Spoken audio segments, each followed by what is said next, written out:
Well, folks, it's time to kick it old school. So you can feel cool. Give it to me, baby. Baby. Yeah.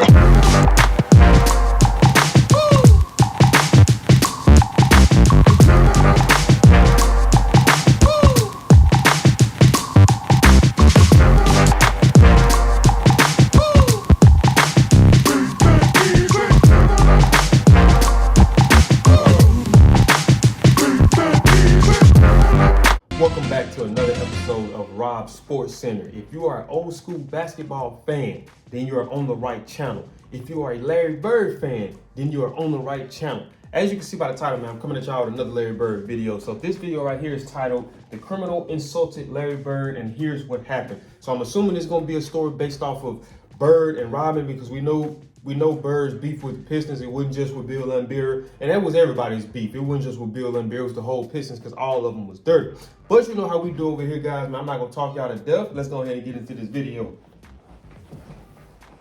I don't think he's the greatest player. Start it over a little bit. They find Bird. He's going to have to put it up. He does. He's overrated in a lot of areas. I don't think he's the greatest player. He's way overrated. Why does he get so much publicity? Because he's white. You never hear about a black player being the greatest. That's what Dennis Rodman had to say about Larry Bird in 1987 after the Boston Celtics eliminated the Detroit Pistons in the playoffs. But you know what's even more incredible? Rodman was just a rookie who had been selected with the 27th pick. You know what I need y'all to do too? So check this out. I need y'all to do me a favor. So it's a guy I worked with yesterday, and we was talking basketball. So I showed him the poll that I did yesterday, where it was who would you rather take the last shot to win the game? Whether it was out of Bird, Kobe, Mike, and LeBron. And obviously, Bird won by a mile, right? So I was talking to a younger guy, and I was telling him about the poll. And he was like, man, what is it about? Like, what is it about Bird? And I kind of gave him a brief explanation of what it was I liked about him. But this is what I need y'all to do. I need y'all to be in the comments and put in the comments what it was y'all liked about Bird. And I'm going to tell him to go look at my comment section, and you're going to see everything it is about Bird that made him who he is and why people hold him in such high regard. So do me a favor, man. In the 1986 I'm counting on y'all. And who had averaged 15 minutes a night during that season. Now, there are a number of unwritten rules in the NBA, especially in the case of a rookie, but probably the most important one is the one Dennis broke with those statements. Yeah, I'm talking about that unwritten rule that says, don't poke the bear. But he wasn't the only one. Isaiah Thomas, the Pistons star, not only didn't back down from his teammates' statements, he actually agreed with them. Something inexplicable if the person you're railing against is a three-time NBA champion who just won 3 consecutive regular season MVPs. It was at this moment that Larry, as MJ liked to say, took that personally. And it's the thing I don't get either. Like, even look at Bird. If you look at current day today, why is it that anytime a player that's, how do I put it, that's white and is always in a sense discredited when it comes to being the best player in the NBA? You know what I mean? You look at what Bird went through back in the day, and then you even look at what Nikola Jokic is going through. It's like, if you were talent, you were talent. What does it matter? You know what I mean? Like, I don't get that. It's like this, we try to find ways of discrediting people based off of not by talent, but based off the color of skin. Because obviously, we already know that's one of the reasons why Larry Bird is underrated and why people kind of overlook him. The same thing with Nikola Jokic. You know what I mean? So that be crazy to me.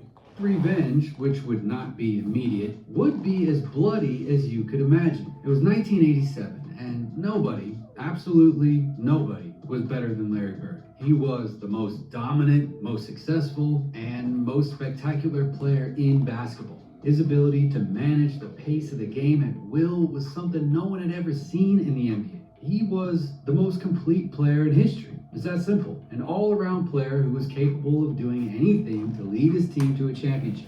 And the truth is that he had already done it. On 3 occasions, Bird and not only starred in what was probably the best 3-year run in the history of the league, winning 3 consecutive regular season MVPs, something, by the way, that has not happened since. Yeah, not Jordan, not LeBron. You're hearing that right. Nobody has done it since Bird did it from 1984 to 1986. And his averages in those seasons? 26 points, 10 rebounds, 7 assists, and 2 steals per game, with 50% from the field, and almost 40% three-pointers, and 89% in free throws. Larry had proven that his play style was capable of turning any team in the league into a multiple NBA champion. But once again, look at them stats and look at that over the course of a 3-year stretch, right? How you don't accidentally win MVP 3 years in a row. You don't accidentally shoot 50% from the field. You don't accidentally shoot 40% from 3. You don't accidentally get average 2 steals a game. You see, like it don't. But anybody who has anything negative to say in terms of Larry Bird, to discredit him, or people who don't know anything about the sport of basketball or don't know anything about 80s to 90s or just overall basketball. I was a young guy one day, and well, I am a young guy now, but I was a young guy at one point that probably would have thought, oh, Larry Bird ain't this, Larry Bird ain't that. But thanks to you guys for pushing me to keep seeking knowledge, I started to develop a level of respect and understanding and realize that this dude is the truth. You know what I mean? Like, in 1987, he had become a different beast, averaging 28 points, 9 rebounds, and 8 assists per game, with an efficiency that allowed him to enter the 50-40-90 club, all while playing a league-high 40.6 minutes per game. Bird just wanted to get his 4th ring at any cost. His mission, however, was not easy. During the 1987 playoffs, Bird not only had to get past Michael Jordan's Chicago Bulls in the first round, and Terry Cummings and Sidney Moncrief's Milwaukee Bucks in the second round, but in the conference finals, the Detroit Pistons once again awaited them. And during the previous seasons, the Celtics' superiority had resulted in the team having a record of 12 wins and 2 losses during the conference finals, which they were always able to dominate. However, that year, Bird would have to give it his all to beat the Pistons in 7 games. After winning the first 2 games of the series, the Pistons reeled off 2 straight wins to tie it up. And in Game 5, one of the most iconic plays of Larry Bird's career took place. Was that the steal? Bird didn't just steal the ball to win Game 5 and get the Celtics to lead in the series. With a 37.9 rebound, 9 assist performance on just 24 shots from the field, Larry robbed the Pistons of their chance to advance to the finals for the first time since 1956, more than 30 years earlier. And that was the moment. That was the moment when Dennis Rodman and Isaiah... I gotta pause one more time. Well, it's impressive of how high of a percentage that Bird was shooting. 37 points, shooting 50% from the field. You got a lot of guys who can score a lot of points, but if you look at the field goal percentage, it's like, okay, you scored this points, but dude, you took this many shots and you missed this many shots. So it's like, okay, with taking that many shots, I would assume that you can get that many points. You know what I mean? So it's just showing you that he was not only, putting up, a good amount of points, but he was doing it at a high percentage and not taking as many shots as the next player might take just to get 37 points. Thomas showed their honest opinion of who at the time was considered the greatest player of all time, Rodman. Larry Bird was a god in the NBA. He was like the great white hope. And I said, if life was a black guy, he just would be a regular basketball player. Quote, Larry Bird is overrated in a lot of areas. I don't think he's the greatest player. He's way overrated. Why does he get so much publicity? Because he's white. You never hear about a black player being the greatest. Isaiah Thomas. Quote, Larry Bird is very overrated. Won 3 straight MVPs because he's white. If he was black, he'd be just another good guy. Now keep one thing in mind. Rodman wasn't that player who was able to intimidate with his presence alone. Not yet. The forward was a rookie with a supporting role on a team that had 3 stars of the quality of Isaiah Thomas, Bill Laimbeer, and Adrian Dantley. That aura that accompanied him during his 3 championship run with Mike and Scotty on the Bulls wasn't there yet. He was a forward who simply stood out for his defensive versatility and rebounding ability, and was regarded league-wide as an offensive liability.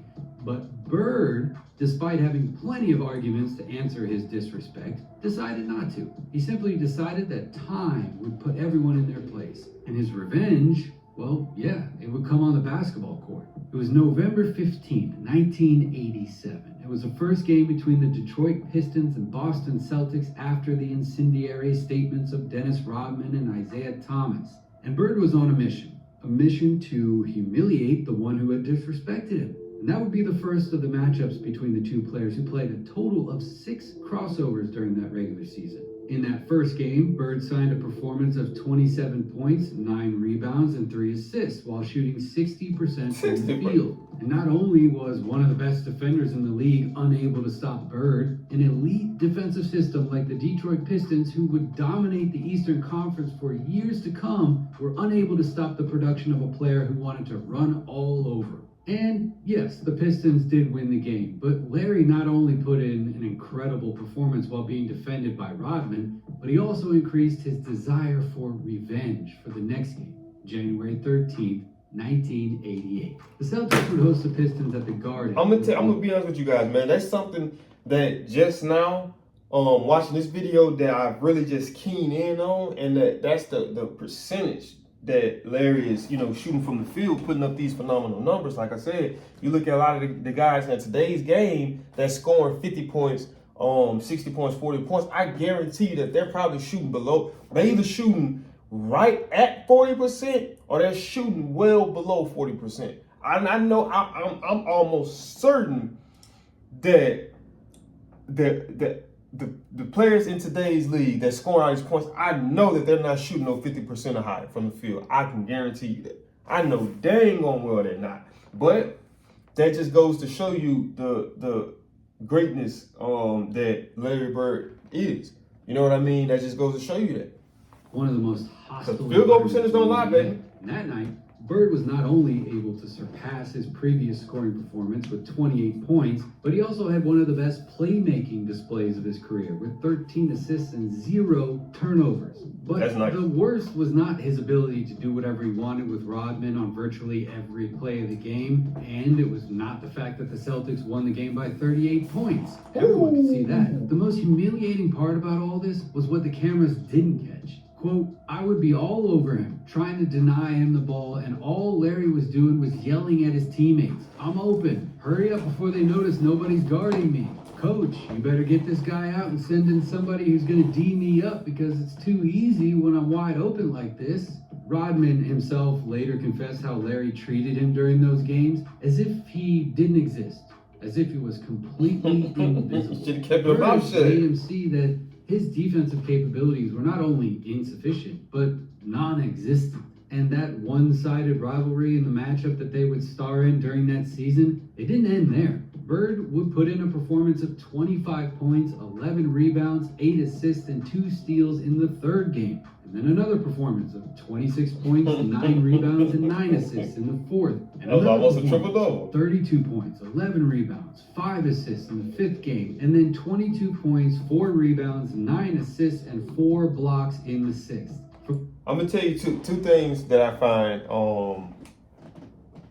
find dope about this situation, right? So for one is Bird could have came back out and made a response to what Dennis Rodman and Isaiah Thomas said, right? He chose not to. He chose to let his action speak. He chose to let his play and action speak for itself, which he done that, right? So that's one of them for me. And I forgot, man, God dog. Oh yeah, okay, yeah. Now I remember now, yeah. So that's one. So my man Abram commented on one of my videos yesterday, and he was just talking about how Larry Bird wasn't into stat sheet pad, and this one of these games is another situation. You seen that he had, I think it was 29 points, 9 rebounds, and 9 assists. He could have decided to stay in and get the 9th to 10th rebound easily and get the 10th assist, because I'm pretty sure he probably was sitting out in the fourth quarter due to them probably being up by so much. But he chose to say, it's not about me. It's not about me getting individual accolades. It's not about me stat sheet pad, because all that means nothing if we win. You know what I mean? So it's like, at the end of the day, he was more so team driven, but in return, the individual accolades, it came to them, because I heard from, the great Michael Jordan said that he believes in, focusing and working together as a team, and all those individual accolades will sort themselves out. You know what I mean? But that's just the old school mentality. From the low post, from the mid-range, from the paint, from the three-point line.